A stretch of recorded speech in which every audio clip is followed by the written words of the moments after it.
Oh, hey, folks. I figured since it's that time of year, I should probably come out with a Halloween video. And, well, here we are. I always loved Halloween growing up as a kid. Dressing up, trick-or-treating, getting candy, what's not to like? Remember that thing fun? It's something that we used to have. But we can't these days, because people are offended by fun. Now, I always thought there's been a bit of a war on Halloween, but in the past it was done by the religious right, and these days it's being done by the secular left. So I guess not much has changed. Halloween, when goblins, ghosts, and stereotypes come out. So apparently this is considered to be anti-bias education, bullying, and cyberbullying prevention. What? For educators, for parents, families, and caregivers. Because nothing says fun like rules.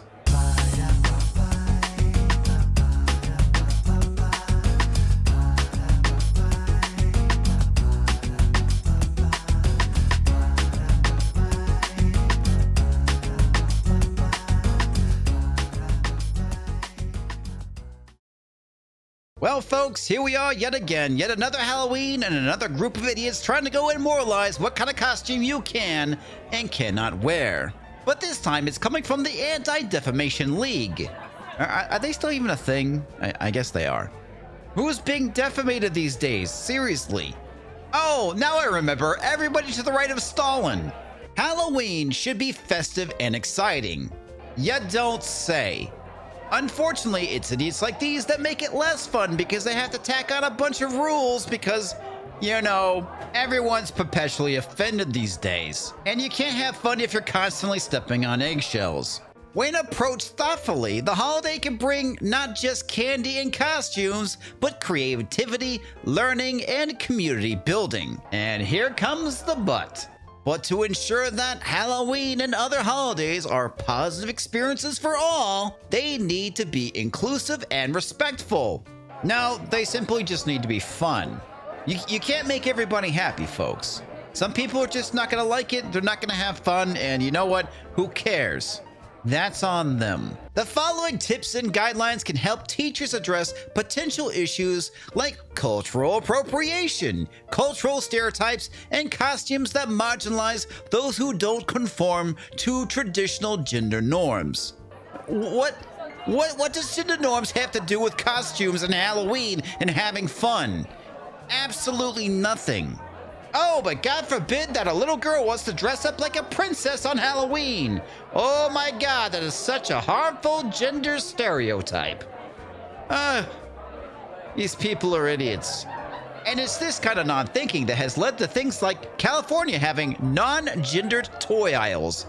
For reasons. Because, you know, there is no difference between a little boy and a little girl. You know, that's just all mythology, right? There's absolutely zero science backing that up whatsoever throughout all of history. Oh, giant asteroid in the sky, please rain down fiery death upon this planet because apparently there's no intelligent life on Earth.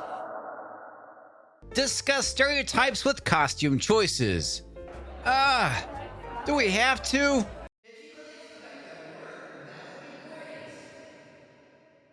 Holidays that focus on dress-up can quickly fall into stereotypes. It's important to establish an understanding within the school community that Halloween can be creative, fun, and respectful. If students or adults wear costumes that convey stereotypes or demean cultural groups, be sure to address your concerns right away. I always hate this argument. My culture is not your costume. Oh, good Lord. Does anyone actually say that when somebody dresses up as a Viking or a Roman centurion? No, of course not, because nobody fucking cares because they're white. And seriously, if you look hard enough, you can find a reason to be offended by somebody's costume. Pirates, rape culture. Cowboys, colonialism, oppression of Native Americans, and toxic masculinity. Raggedy Ann, harmful gender stereotypes. Raggedy Andy, harmful gender stereotypes.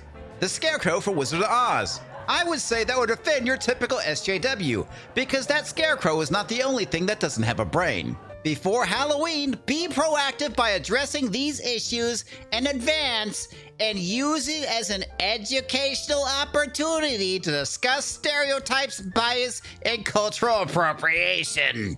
No more fun, just teachable moments. Somebody shoot me in the face. Many children and families don't realize that their costume choices are potentially hurtful or offensive.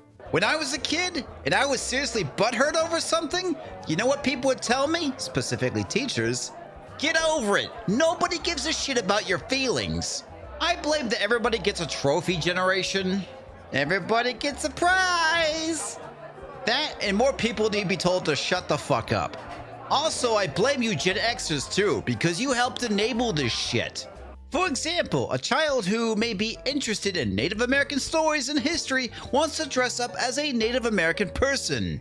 Consider it an opportunity to talk with them about how Native American dress is not a costume. Instead, it is an essential part of identity, unique to each different tribe with their own customs and way of dress. When little Billy in Chicago wants to dress up as a Viking, are you going to do the same thing? The answer is no.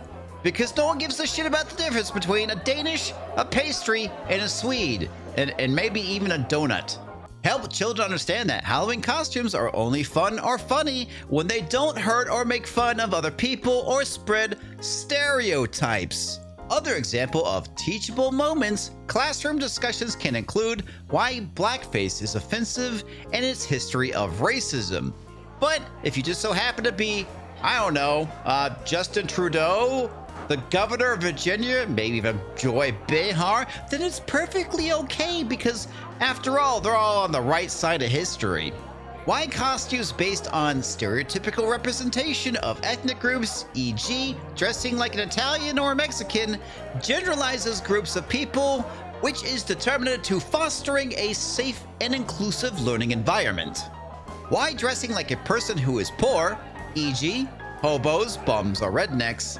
Oh my god, sweetie, you have no freaking clue. Rednecks come in all shapes and sizes. Some of them are poor, but some of them are actually pretty well off. I mean, talk about indulging in dangerous stereotypes. Depicting people from low-income households as stereotypes and is hurtful. As the betters, we can't go offending the poors. They might get uppity, you know. Discuss gendered messages and costumes. Okay, I got a stupid question. Since when do costumes have gendered messages? Asking for a friend. Dress up can be an opportunity for children to try different personas and expand their horizons. I'm gonna eye that last sentence with suspicion. Unfortunately, much of the marketing and messaging around Halloween costume options ends up narrowing these horizons and reinforcing restrictive social norms around gender and sexual orientation. Oh, I see where you're going with this. You basically want boys to dress up like little girls and vice versa. Girl costumes predominantly focus on dresses and being pretty, such as princesses or fairies. Even superhero costumes for girls include a skirt instead of the more practical pants for crime fighting. You realize that they're actually not going to be doing any kind of crime fighting because it's just a Halloween costume, right? I mean, just throwing that out there. None of these kids are going to be going out and fighting crime because that would be retarded. But no, the ADL thinks girls wearing dresses is somehow a bad thing because it reinforces negative gender stereotypes. Yeesh. Costumes marketed to older girls emphasize attractiveness and sex appeal. I don't have kids, so I'm not going to pretend like I know what the hell I'm talking about with this one. While costumes targeted to boys place heavy emphasis on superhero and action figures, choices like these convey the message that boys should be scary and gruesome. Okay, I got a stupid question for you, person writing this article. Did you bother going and looking up costumes at all? I mean, for anybody? Boys and girls, males and females? Because you would know that there's actually a large variety of costumes out there for people. Hey, look, even men have sexy men's costumes. Go figure. And yes, there are the gruesome ones, but there's also the more practical ones as well. Oh my god, it's as if we're providing options for people to be whatever the hell they want to be on Halloween. However, what they're really trying to do is go and erode traditional gender norms. For reasons, I guess. Well, here's the thing, folks. Traditional gender norms exist for a reason. It's as if something like biology has something to do with it or something. Because it does. So if a little girl wants to go and dress in dresses and play with dolls, what's the problem? If a boy wants to go and dress up as army men and play soldier, What's the problem with that? But oh no, we have to go and make everything gender neutral these days. Because God forbid, we actually let little boys be little boys and little girls be little girls. It's supposed to be about giving options to people. If they don't want to conform to gender norms, that's absolutely fine. But we should not be forcing this on people. Many children are attracted to traditional gender costumes. Think of girls who love princesses or boys who are obsessed with action heroes. Going and proving my point yet again. When that's the case, it's best not to reinforce that these are the only appropriate options available. What are you trying to do? Talk these kids out of picking the costumes that they want to pick? Oh, I'm sorry, Bobby. You can't be Batman this year. You have to be a princess instead. You know that's exactly what these people are trying to do here, right? Engage in conversations with young people about gender stereotypes and discuss messages that companies send through marketing and advertising. I'm sorry, Susie, I know you want to be a ballerina and all, but that reinforces a gender stereotype. So you're gonna have to be a football player instead. Many Halloween costumes perpetuate gender stereotypes and exclude those who don't conform to traditional gender norms, especially those who are transgender, non-binary, or gender non-conforming. Most young children have no clue what any of this means. It's as if they're trying to go and program your kids rather than let them go and figure out who they are on their own. This is not inclusion, this is indoctrination. Encourage self-expression while making sure that children who venture outside of gender norms for Halloween are accepted, respected, and not teased. You can't force people to respect or accept things. That's just not how it works. The irony is that these people are doing the exact same thing that the religious right used to do. Force their morality on other people. It didn't work out for them, and it's not gonna work out for you. Before a Halloween event, you might say something like, "It's really fun to dress up and pretend. At our school, there aren't boys or girls costumes." Like hell there isn't.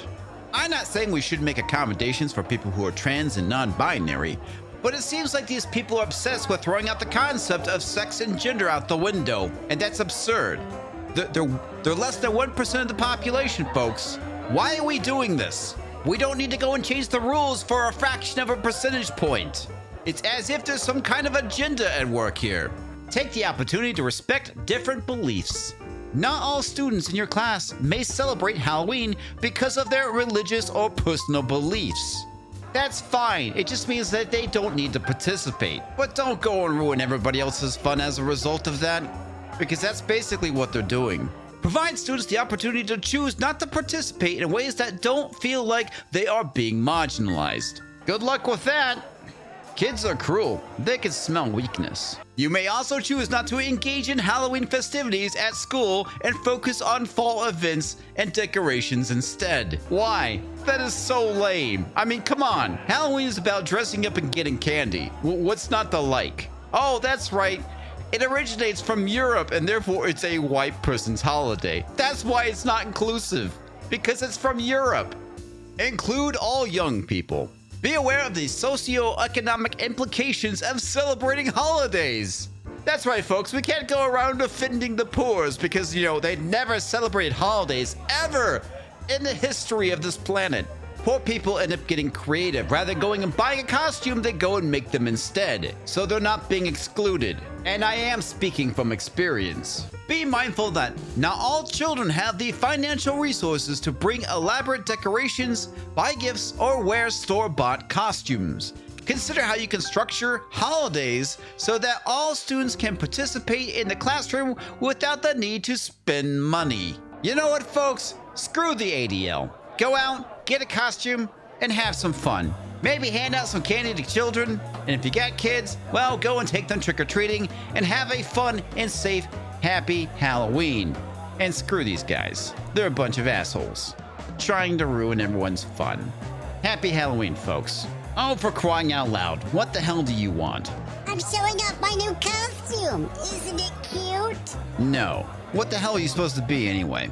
I'm a witch. Well, you look more like a bitch. Thanks for watching. Make sure to like, share, and comment, and subscribe if you're new to the channel. A huge thanks to all the Subscribestar supporters. Without you, Comics Division would probably be crying in a corner somewhere. The Big Spenders, Roger the Shrubber, Toxic Man Flu, and HMStix. Take my money, damn it!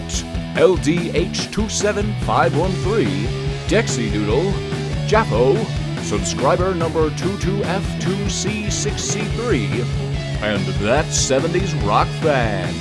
I'll buy that for $1. Colin D, Mech AG94, Jenna Lyn, and DiabloDame. Thank you for all your support. You are awesome!